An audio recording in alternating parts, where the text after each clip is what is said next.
With that, I'll defer to Senator Menendez. I'll withhold my time for interjections along the way. Senator Menendez. Well, thank you, Mr. Chairman. Mr. Secretary, when the President meets alone with President Putin, it allows the Kremlin-sponsored state media and the Russian Ministry of Defense to provide more information, at least from their perspective, not only to the American people, but sometimes it seems to the members of the President's own cabinet. So I'd like to ask you some questions to get to understand what actually happened. Has the President told you what he and President Putin discussed in their 2-hour closed-door meeting in Helsinki? You could put your microphone on. Excuse me, I'm sorry. The presidents have a prerogative to choose who's in meetings or not. I'm confident you've had private one-on-one meetings in your life as well. You've chosen that setting as the most efficient way to... I just asked you a simple question. You can't eat up my 7 minutes, Mr. Secretary. Did he tell you whether or not what happened in those 2 hours? Yes, Senator. The predicate of your question implied some notion that there was something improper about having a one-on-one meeting. I completely disagree with the premise of your question. I didn't ask you a predicate. I asked you a simple question. I hope we're going to get through it. Did he tell you what transpired in the 2-hour meeting? I've had a number of conversations with President Trump about what transpired in the meeting. I was also present when he and President Putin both gave us a sense of what they discussed in the meeting that followed immediately after. Did you have... I've also had the chance to speak with Sergei Lavrov twice about the Russian view on what takes place. I think I have a pretty complete understanding of what took place in that meeting. Did you speak to the translator who was at that meeting? No, I haven't. Have you seen any of her notes? Senator, I've been in lots of meetings. I've had lots of note takers and lots of translators. I've never relied on the work that they did for me to understand what took place in that meeting, and it does not need to be done here and won't be. Did the President discuss relaxing U.S. sanctions on Russia, including CAATSA sanctions? Senator, the U.S. policy with respect to sanctions remains completely unchanged. So the President did not, is what you're telling me, that I ask a very specific question. Yes, did Senator, the President tell you that he discussed relaxing Russia sanctions or not? Yes or no? Senator, presidents are entitled to have private meetings. I'm telling you what U.S. policy is. I came here today. No, but you told me that he had a conversation with you in which he told you what transpired. I think the nation and so all of us who are policy makers deserve to know so that we can fashion policy accordingly. Did he tell Putin that I'll release or ultimately relax sanctions? Senator, what you need to conduct your role, your appropriate role, I will provide you today. That is United States policy with respect to the issues you request. You asked me about U.S. policy with respect to sanctions, and I can confirm to you that no commitment has been made to change those policies in any way. Did the President at this meeting call upon President Putin to withdraw from Crimea and eastern Ukraine? Senator, I began my statement today with the United States government's policy. I understand the declaration. I welcome it. I'm glad that it seems like we had to do a lot of effort to get there. But the question is, when he had a chance, did he confront Putin and say, we don't recognize your annexation of Crimea, we don't recognize your continuing hostilities in eastern Ukraine, and there's consequences for that? Senator, the President was very clear with Vladimir Putin about U.S. positions. They're the U.S. positions that are the Trump administration's positions, and he spoke about them very firmly and clearly when he met with Vladimir Putin. And he told you that?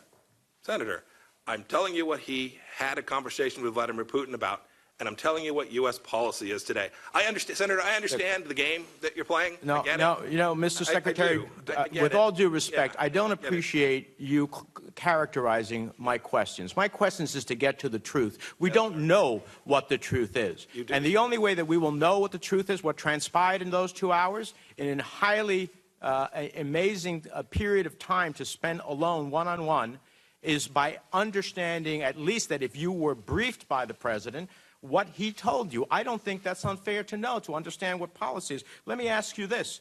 Did the President say they were going to change our force structure in Syria? Senator, presidents are permitted to have conversations with their cabinet members that aren't repeated in public. I owe the President the capacity for him to have conversations with him, provide him the best foreign policy advice that I can. It's what I was Let me ask you this, Mr. Secretary. Here's something you can answer for me, because you're not going to answer any of the questions that would get us to the truth.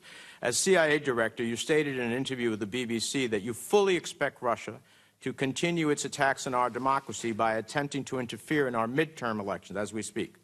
In his conversation with Putin, I hope the President laid out the consequences of interference in the 2018 election. But I know you can't tell me that, so you're not Actually, I can't Oh, tell do you you that, want to Senator. share that one with me? I can't. No, I can't. That one you because- want to share with me? No, Senator, I can tell you that because the president has disclosed that. Okay. The president disclosed what he said to Vladimir Putin about Russian interference in our elections, and he said that he is confident that as a result of that conversation, Vladimir understands that it won't be tolerated. I wish he had said that in public in Helsinki. Let me ask you this. Senator Graham and I and others are working on a new bill to hold Russia accountable. Given that you assert the administration is tough on Russia, will you commit to working with us on a new Russia sanctions bill? Yes, sir. Thank you. North Korea. When you last appeared, I asked you a series of critical questions about what's our policy in North Korea. And to your credit, I must say that I largely agreed with what our goals are. Now I want to ask you, since we haven't heard anything, not a classified briefing, not anything as it relates to North Korea, did North Korea agree with our definition of denuclearization, meaning the dismantlement, removal of all nuclear weapons, facilities, technology, and material from North Korea? I think I can answer your question, but let me begin by saying I'm engaged in a complex negotiation with the North Koreans, and so I don't intend in this public setting to share the details of every conversation that took place in those, but I will attempt to answer your questions without disclosing the contents of the negotiation. I am very confident that the North Koreans understand our definition of denuclearization, a very broad one, that it goes from infrastructure and nuclear warheads through chemical, biological weapons. We understand it because you laid it for the record. Have they agreed with you that that is I the believe they definition of thoroughly denuclearization? understand that, and They understand it, but they didn't agree. Did they agree to end the production and enrichment of uranium and plutonium for military programs? Senator, I would welcome the chance to respond to your questions. If you'd let me finish, it would be It's a most. simple yes I think or no. it'd be most illuminating for the folks It's a watching. simple yes or no. Could you repeat the question, please, Senator? It was the Surely. previous question I didn't have the chance to answer. Surely. Did North Korea agree to end the production and enrichment of uranium and plutonium for military programs? They've agreed to denuclearize fully. Yes, Senator. Okay. We don't have. Yes, an it certainly includes. It certainly includes the full. I range of would love for you to come to a classified setting and tell all members what exactly transpired, because we don't know. Thank you. Senator Risch. Mr. Secretary, thank you for doing this job. The President made a wise decision appointing you as Secretary of State, and you're acquitting yourself very well here today, and we appreciate that. You've always been straightforward with us, and I appreciate that. I know many of my colleagues, not all, but many of my colleagues fully appreciate that. I want to talk. Are you prepared to say most, Senator? Or are you just going to go with many? I'm going to stay with many. We have tremendous faith in your ability to make things happen, and we thank you for all the issues you're taking on. You're building a great culture in the State Department, bringing on people that are truly exemplary. We feel the same way about Secretary Mattis, the way he conducts himself and what he does. I think there's tremendous faith on both sides of the aisle in his abilities and what he does. Much of what you're hearing today has nothing whatsoever to do with you, and I would agree with you that the policies that we're putting in place in many cases are stronger than have ever been put in place. I agree with you. It's the president that causes people to have concerns. And I'd love to have some insights into you as to, for instance, at the Helsinki conference, to create an equivalence between our intelligence agency and what Putin is saying.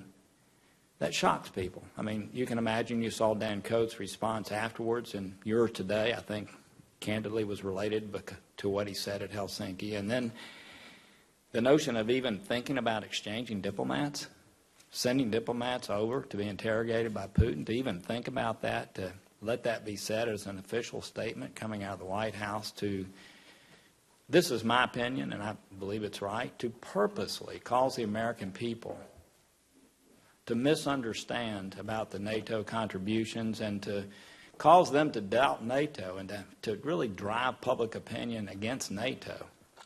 That, to me, was purposeful, not unlike what happened right after Charlottesville. And then Article 5, to go on television and say, well, why would we honor, I'm paraphrasing, but why would we honor Article 5 in Montenegro? We passed a law, I think only 2 people dissented, to send them into NATO. He signed it.